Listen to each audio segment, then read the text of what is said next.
Onde que o senhor vai? Eu vou só ajudar esses senhores. E aí eu já volto, filha.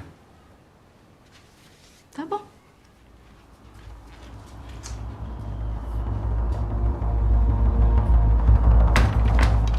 Eu posso ir com ele? Seu marido já volta pra casa.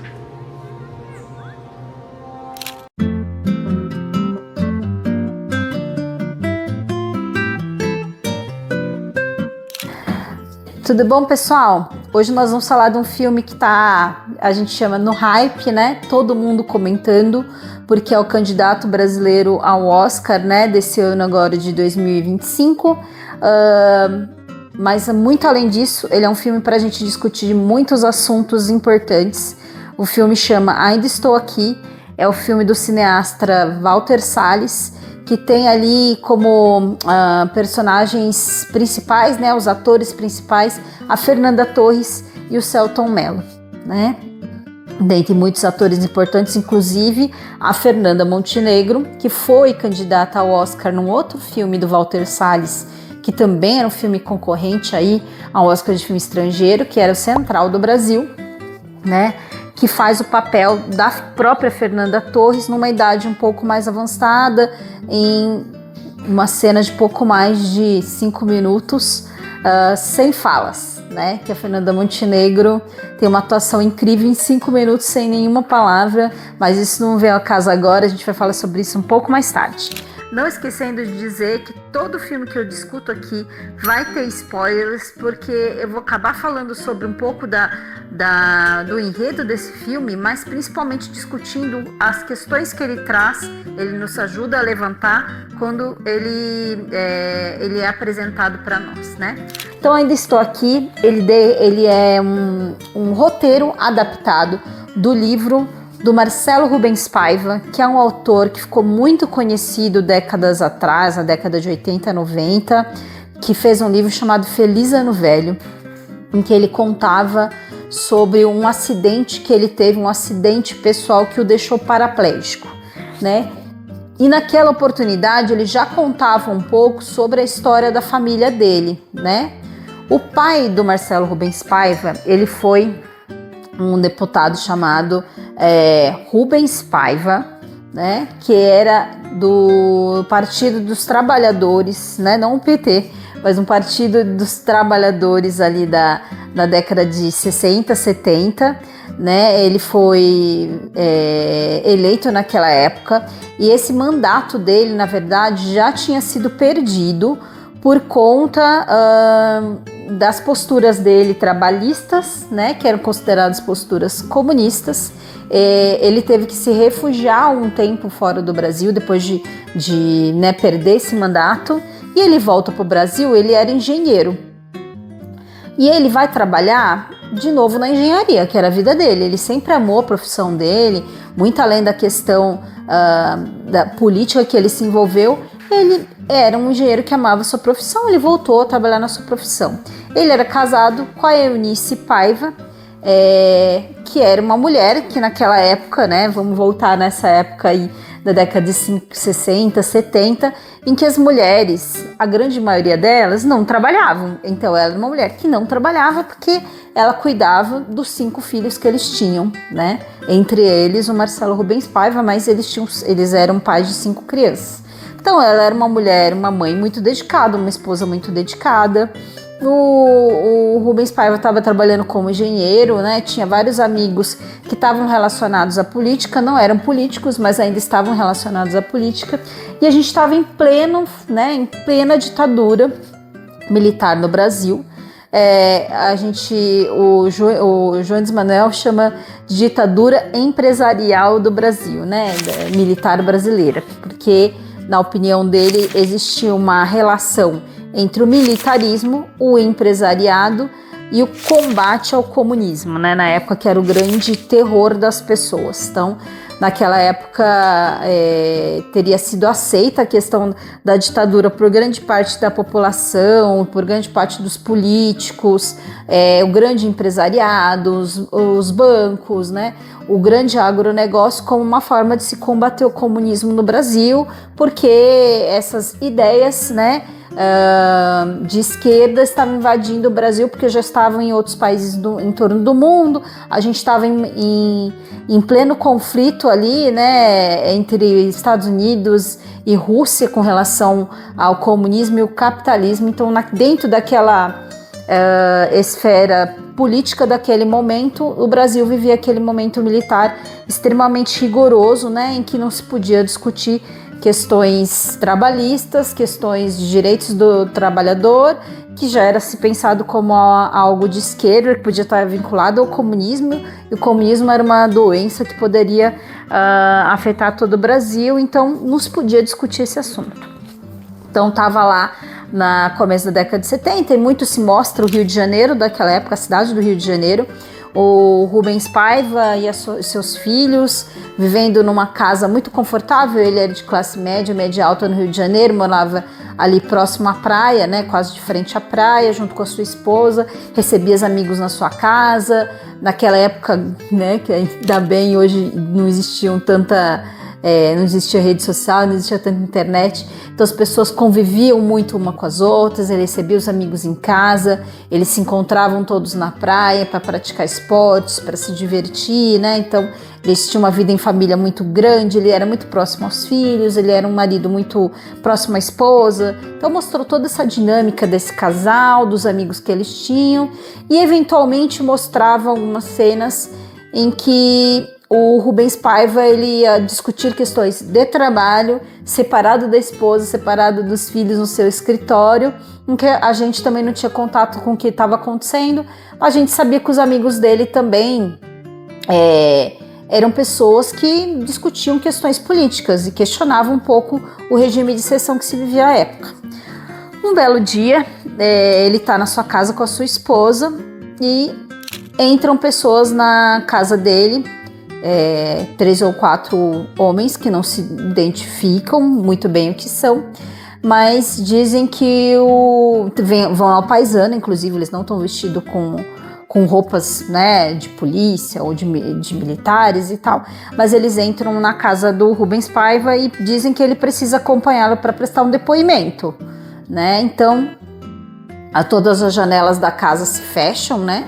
Eles fecham todas as janelas. O Rubens Paiva diz que vai se trocar para ir embora. Ele vai fazendo isso calmamente para não assustar ninguém.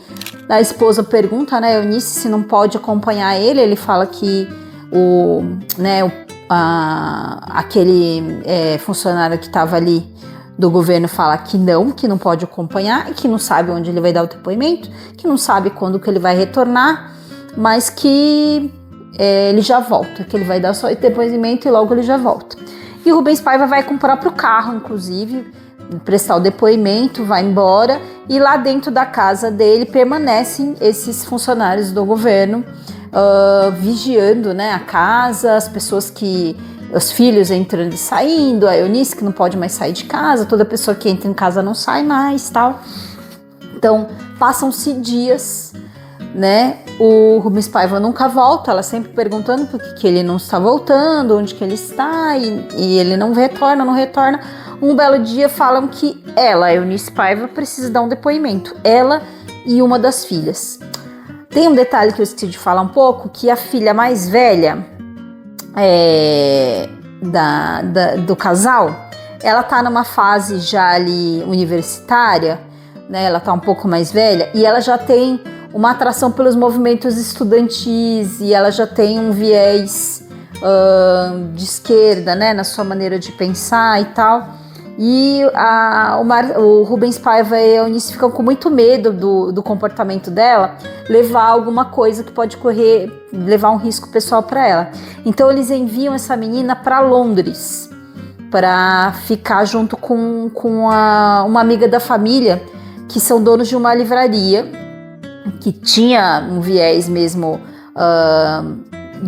libertário e tal, e vendiam livros, né, com esse tipo de conceito, e eles resolvem fugir para Londres. E eles falam pro Rubens Paiva, né, olha, eu acho que você devia vir com a gente, assim, porque tá ficando perigoso ficar no Brasil. E o Rubens Paiva fala, imagina, não tô envolvido com nada, não vai acontecer nada, eu vou ficar aqui. Mas esses amigos dele vão embora, e então levam com ele essa filha mais velha. Então a segunda filha mais velha da casa, tem 14 anos. E a Eunice Paiva, no dia que ela é chamada para dar um depoimento num quartel militar, vai ela e vai essa filha de 14 anos dar depoimento.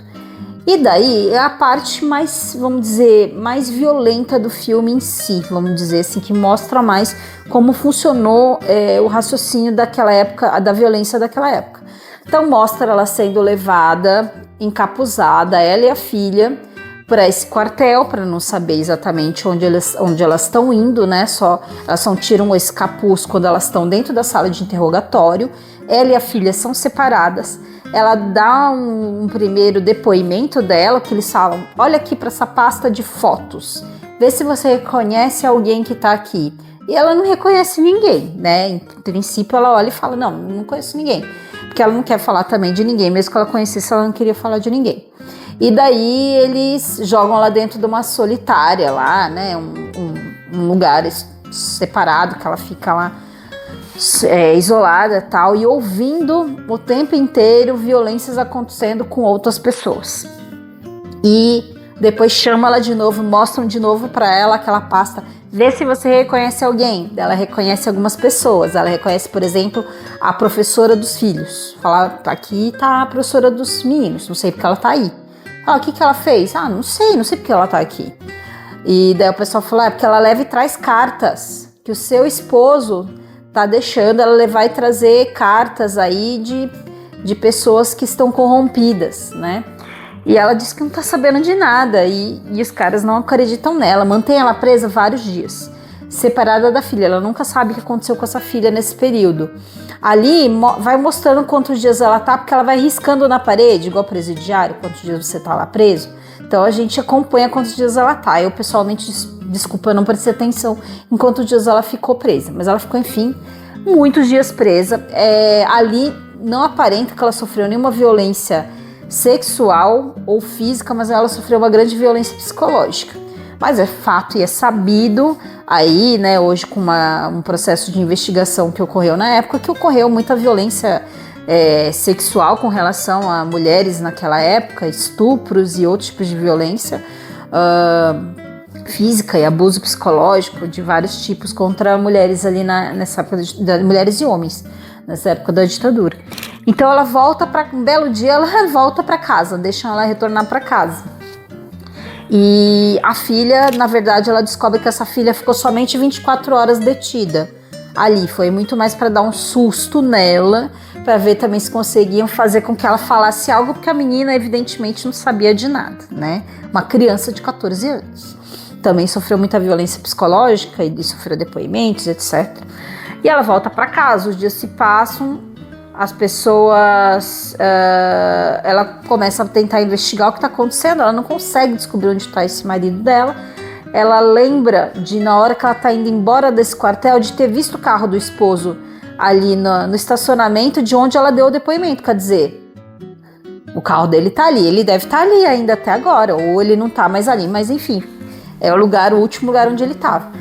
No final, ela acaba conseguindo retirar esse carro da garagem, mas não consegue descobrir o que aconteceu com ele. Depois de algum tempo, os amigos deles, que estão relacionados ali ao jornalismo e tudo mais, acabam contando para ela que eles ficaram sabendo que ele muito possivelmente faleceu. Ela nunca descobre os corpos, ela nunca retomou mais esse corpo, mas ela também nunca conseguiu provar que ele faleceu. Ela nunca teve um certificado, um atestado de óbito desse esposo, nunca teve contato com esse corpo, não se teve mais contato com esse corpo até hoje, na verdade, do Rubens Paiva. O que a gente vem a saber historicamente é que ele entrou num dia, né, naquele dia em que ele foi retirado de casa, e ele viveu somente 24 horas. No dia seguinte ele já estava morto, ninguém sabe onde foi colocado o corpo dele. Imagina-se que ele foi colocado no mar ou em regiões ali próximas que tinham desova de corpos ali na região de floresta, de mata ali do Rio de Janeiro, mas nunca se soube o que aconteceu com o corpo dele. Enfim, o filme passa então a mostrar a forma como Eunice Paiva lutou para descobrir o que aconteceu com esse esposo, porque no final de contas ela não trabalhava. Vocês imaginam a situação dessa mulher? Ela não trabalhava. O dinheiro todo que mantinha a casa dela era do marido. O marido, não tendo um atestado de óbito, ela não tinha acesso ao dinheiro dele, porque ela não podia acessar nem a conta dele. Ele não dava dinheiro para ela, eles não tinham uma conta conjunta, o dinheiro era dele, a conta era dele, ele pagava as contas da casa, ela não tinha contato nenhum com o dinheiro. Ela foi no banco tentar resgatar algum dinheiro dele, ela não consegue nem tirar um dinheiro dele, que era para ela utilizar para pagar a família. Então ela acaba tendo que dispensar a moça que cuidava da casa, a empregada doméstica, e ela não fica tendo como sustentar a família ali. Ela não tinha um emprego, ela não tinha um trabalho, ela não tinha acesso ao dinheiro do marido, ela não conseguia provar que o marido estava morto sequer para poder fazer um inventário e começar a utilizar a herança dele, o dinheiro que ele tinha guardado para poder sustentar 5 filhos, todos menores, né? E dependentes dela. Então o que ela resolve fazer? Um belo dia que ela descobre que, enfim, o marido não voltaria mais, tinha falecido. Ela o tempo inteiro esconde isso dos filhos, ela nunca diz claramente o que aconteceu com o marido, né? Um belo dia ela fala para os filhos: estamos indo embora daqui, do Rio de Janeiro. E eles vão embora do Rio de Janeiro, vão morar em São Paulo. Ela passa a viver em São Paulo porque a família dela está em São Paulo e daria condições melhores para ela sobreviver. Ela vai estudar direito. Isso é uma história incrível que eu não sabia, para mim foi interessantíssimo saber. Mas ela faz a faculdade de direito e ela passa a ser uma ativista de direitos humanos. E mais, ela é uma ativista de direitos humanos indígenas. Ela vai lutar pelos indígenas que estão ali na região da Transamazônica, sofrendo invasão de grileiros na época, né? Ela passa a ser uma das grandes advogadas que defendem essa causa ali na década de 70, 80, né? Quando ela se forma e tal. Com o passar dos anos, infelizmente,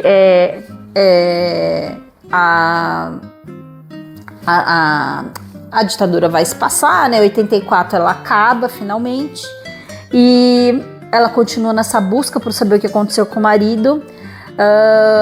Bem aí para frente já, durante o governo do Fernando Henrique, se faz uma busca da verdade, né? Uma comissão de busca da verdade na ditadura, e só aí então ela vai conseguir um atestado de óbito desse esposo dela, né? Uma comprovação de que ele finalmente faleceu.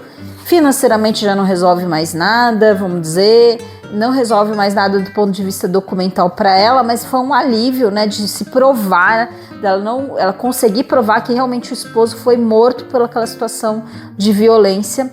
E lembrando, ele não era um ativista da luta armada, ele não era um comunista da luta armada. A única coisa de fato que o Rubens Paiva fez naquela época foi conseguir uma comunicação entre os comunistas realmente que estavam exilados e precisavam enviar cartas para os familiares que estavam no Brasil para dizer como eles estavam. Foi somente isso que ele fez, e só por isso ele foi morto pela ditadura militar brasileira. Então, naquela época, você sequer poderia ser progressista, você sequer poderia lutar pelos direitos humanos e pela igualdade de direitos. Então, nem isso você poderia fazer, né? Lembrando isso no momento que a gente deve rediscutir os extremismos políticos, né? Então, lembrando do porquê que esse homem foi morto. Enfim, a Eunice Paiva teve essa vida de ativista tardia, né? De advogada tardia, mas de defensora de direitos humanos. Fez uma carreira, pelo que eu entendi, muito consagrada dentro dessa luta. Pelo que eu estava lendo, ela trabalhou em diversas comissões aí de defesa dos direitos indígenas, inclusive relacionados a órgãos governamentais e internacionais nessa área. Só que, infelizmente, essa mulher aí no final da vida, ela teve Alzheimer, né? Então ela foi perdendo as capacidades cognitivas. E daí eu falei da cena da Fernanda Montenegro, que é uma cena maravilhosa, de pouco mais de 5 minutos, em que ela aparece com a família já dos filhos adultos, né? já com netos e tudo mais, se encontrando. Essa família sempre continuou muito unida, os filhos sempre continuaram muito unidos, né, se reunindo como eles faziam em família, como mostra no começo do filme. E mostra a Fernanda Montenegro já numa cadeira de rodas, né, com cuidadores, com os filhos cuidando, mora com uma das filhas e já sem comunicação verbal.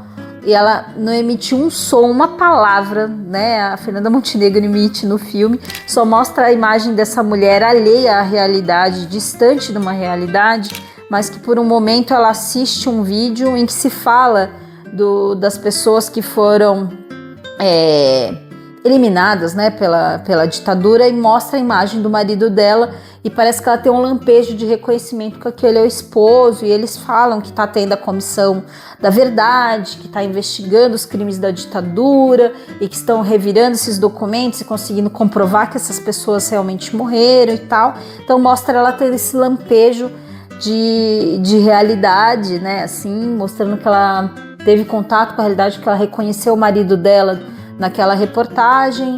Enfim, o filme mostra essa trajetória de vida da Eunice. O filme, basicamente, é sobre a Eunice Paiva, mostrando não o que aconteceu com as pessoas relacionadas a políticas que foram mortas à ditadura, mas o que aconteceu com as famílias das pessoas, com os amigos das pessoas que conviveram com pessoas que desapareceram durante a ditadura. E no final ele fala um pouco sobre a quantidade de pessoas que sumiram durante a ditadura e fala sobre algo que para mim pessoalmente é muito importante, que foi algo que foi a luta dela também, não foi exatamente essa a luta dela. A luta dela é contra grileiros na região ali próxima à Transamazônica, mas da quantidade de indígenas que foram mortos e silenciados na ditadura e que jamais foi se investigado o que aconteceu com eles, jamais se é citado que mais de 8 mil indígenas foram mortos nessa época, que foram eliminados, que foram sequer reconhecidos como pessoas que desapareceram, sequer foi se buscada a verdade sobre isso, e recentemente estão se rediscutindo novamente a busca da verdade sobre esse período político, inclusive para a população indígena, né? Que eu acho que é uma coisa que deve ser retomada, é mais um apagamento. Eu estava vendo também, porque eu vi muitas análises sobre esse filme de diversas pessoas relacionadas ao cinema, mas eu vi uma análise muito interessante do Jones Manuel, que é um ativista político, um estudioso, né, do Brasil, que tem seu próprio, ele desenvolveu uma parte de um partido político que é dele aí no Recife, e ele estava falando, né, engraçado, a gente se choca muito e fala muito sobre os desaparecidos políticos, os desaparecidos da época da ditadura, os estudantes de classe média e classe alta, brancos da ditadura, mas ninguém fala do trabalhador de fábrica no período da ditadura, o quilombola no período da ditadura, os indígenas no período da ditadura, que foram disseminados, que foram desaparecidos, como foram os brancos, como todos os outros que desapareceram, mas sequer são citados, sequer é citado o lado deles da história, sequer é contado, na verdade, como foi a vida dessas pessoas nessa época. E ele destaca uma coisa que eu achei realmente muito relevante. O tempo todo no filme, até um certo período, né, mostra que existe uma pessoa que mora na casa dos Paiva, né, no Rio de Janeiro, e que cuida de tudo. Ela é meio que babá das crianças, ela cuida da casa, ela é um profissional ali do lar que ajuda na casa e mora naquela casa, porque ela nunca vai embora daquela casa. E o tempo todo mostra essa mulher ali, e mostra que um dia a Eunice Paiva não tinha mais condições de sustentar ela, que demite ela. E a história dela simplesmente desaparece. E ela vive, a gente nota ali pelas imagens que mostram que ela também pouco fala no filme, tem pouquíssimas falas dessa mulher no filme, mas mostra que ela tem um sofrimento muito grande também com o desaparecimento do Rubens Paiva. Quando a Eunice Paiva some com a filha mais velha, quem cuida dos filhos é essa mulher, né? Ela tem uma relevância muito grande dentro daquela família, ela tem uma angústia muito grande do que está acontecendo com aquela família, e ela sequer tem voz. Então o Jones Manuel apontou uma coisa que eu achei muito interessante, que é, poxa, e a voz desta mulher que praticamente era escravizada dentro daquela casa, porque ela morava naquela casa, ela se sentia como familiar daquela casa, um belo dia não tem como sustentar, ela é demitida, a gente não sabe o que acontece com ela, a gente não sabe o que ela pensa sobre o que está acontecendo naquela época, a gente não sabe como ela viveu, a gente não sabe da família dela, como que será a vida do trabalhador, do pobre, vamos dizer, do negro, do indígena, dos excluídos, numa fase de exclusão como essa. Se já era difícil para o branco de classe média, para o estudante, para o, vamos dizer, progressista, não estou falando nem para o comunista, para o progressista daquela época, viver, como será que viveu o trabalhador, né, o pobre naquela época? Lembrando que a ditadura foi uma época de enorme divisão social, né? Uma amplitude maior do que já sempre foi de distâncias sociais. Quem ficou rico, quem já era rico e ficou rico, ficou cada dia mais rico. Quem era pobre, ficou pobre cada dia mais pobre. E, além de tudo, eliminado, sem direito a nada, a se comunicar a nada, né? Outra coisa que o Jones Manuel destacou, que eu achei importantíssimo, como que se vivia as violências domésticas, violências sexuais naquela época.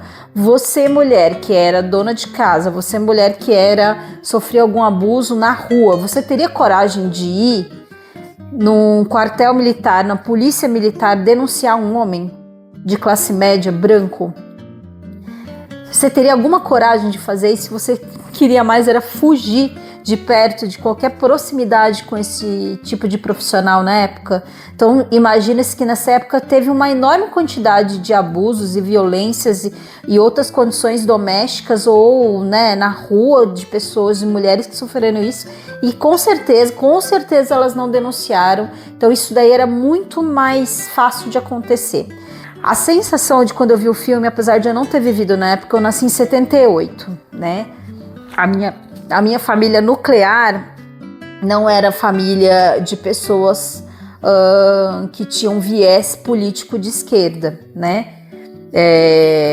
Não a minha família direta. Existiram pessoas da minha família, vamos dizer, mais distantes, que tinham viés político, sim. Inclusive, eu tive uma tia distante que foi guerrilheira e teve que se exilar na Inglaterra na época, assim, mas eu nem tive contato com ela.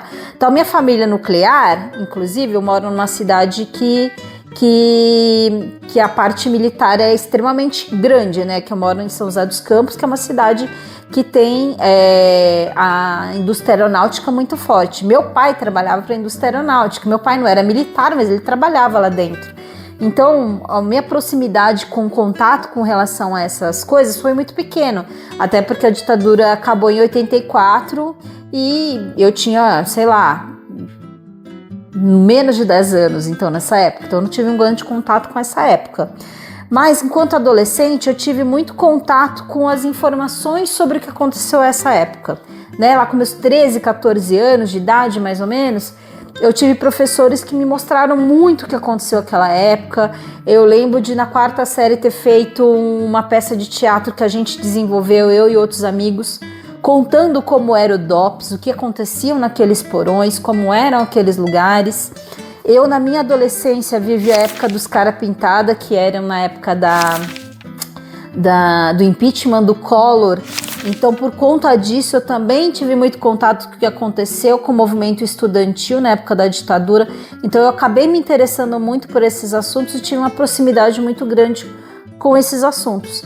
E eu, apesar de não ter vivido toda essa época, não ter uma vivência pessoal dessa época, vivendo um momento político que a gente vive hoje de exclusões, né?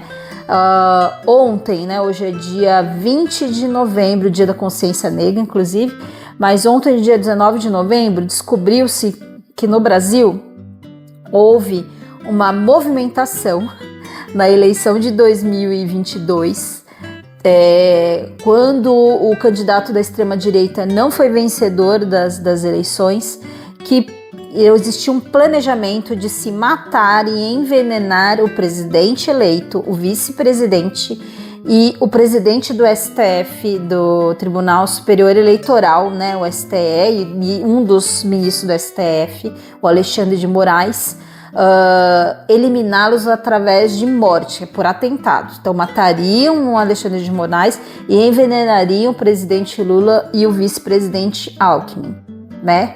Então a gente fala, poxa vida, esse período tá tão distante de nós, né? Ele aconteceu na década de 60, 70 e tá tão próximo de nós. Olha, a gente estava há 2 anos atrás praticamente em risco novamente de a gente viver um regime de exceção, né? Um momento em que só foi conseguido ser coibido porque as pessoas voltaram atrás da ideia de ter,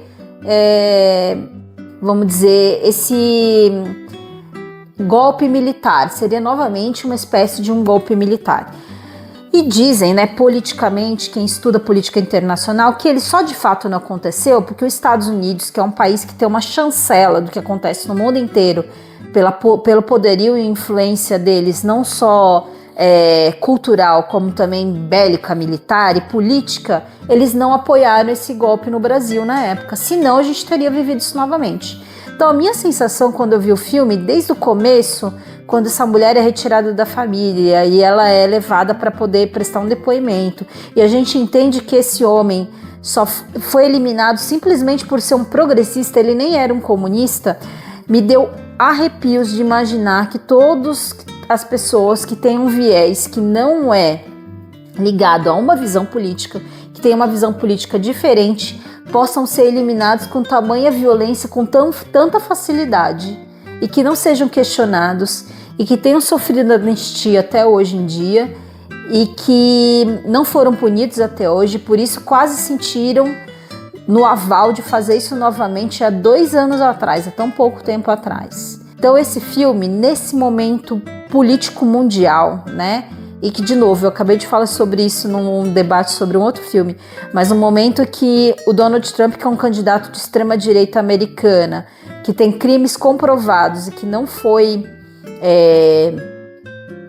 punido, né, que junto a outros coligionários da extrema-direita planejaram um golpe invadindo o Capitólio e que não foi punido por isso, que teve outros crimes fiscais e não foi punido por isso, teve crimes sexuais, não foi punido por isso, e ele foi reeleito, em que a extrema-direita cresce no mundo inteiro. E eu não estou falando por ser extrema-direita ou por ser extrema-esquerda, mas por serem extremistas que tendem a impor sua visão, né, política. Um regime desse possa estar tão longe, tão perto da gente. Então assistir esse filme, além, lógico, de toda a delicadeza do Walter Salles contar a história dessa mulher, mostrar como é a violência da ditadura sem ser explicitamente violento, porque ele em nenhum momento mostra nenhuma violência que a Eunice passou ou que outras pessoas ali passaram, que muito me lembrou Zona de Interesse, que é um filme o ano passado que eu trouxe aqui para discussão e que falava da violência que foi o nazismo, sem mostrar a violência do nazismo, só com imagens, com sons, com o nosso conhecimento prévio do que foi essa violência, mas sem mostrar a violência em si. Então, o Walter Salles tem essa mesma delicadeza de mostrar a violência através do som, através de uma imagem mais, uma filmografia um pouco mais, que a gente fala, né, a fotografia um pouco mais densa e os ruídos e as expressões do rosto da Fernanda Torres como Eunice Paiva de terror. Somente com aquilo já me causou assim, calafrios de imaginar o que essa mulher viveu, o que as pessoas nessa época viveram, o que a gente estava ameaçada poucos anos atrás de ter vivido, o que a gente está em constante ameaça de viver a todo momento quando a gente não promove punição, quando a gente não promove um debate, quando existem crimes dessa natureza que não são punidos.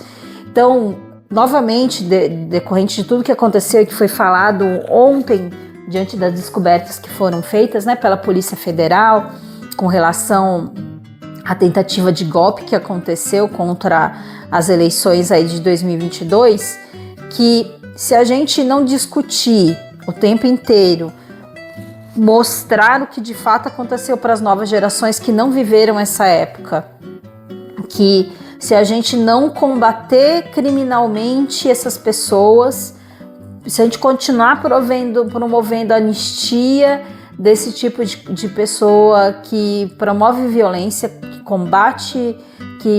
combate opiniões políticas diversas através da violência, de discurso de ódio, a gente vai estar sempre à margem e o risco de viver isso novamente. Então, novamente está sendo discutido que a gente não pode anistiar o que aconteceu na ditadura, a gente não pode anistiar o que aconteceu nessa tentativa de golpe há 2 anos atrás, porque foi uma tentativa, ela não aconteceu, mas se a gente não punir, ela vai acontecer certamente daqui a um tempo, né? A gente tem que lembrar sempre de toda a violência que a gente sofreu naquela época, as pessoas sendo ou não comunistas sofrendo violências através da divisão econômica que aconteceu, da falta de possibilidade de expressão, da falta de pluralidade.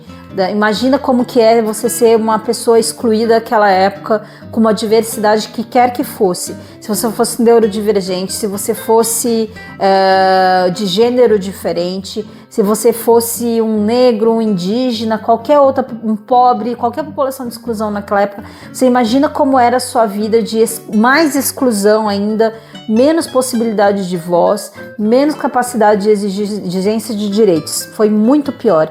Foi uma época muito pior para todo esse debate.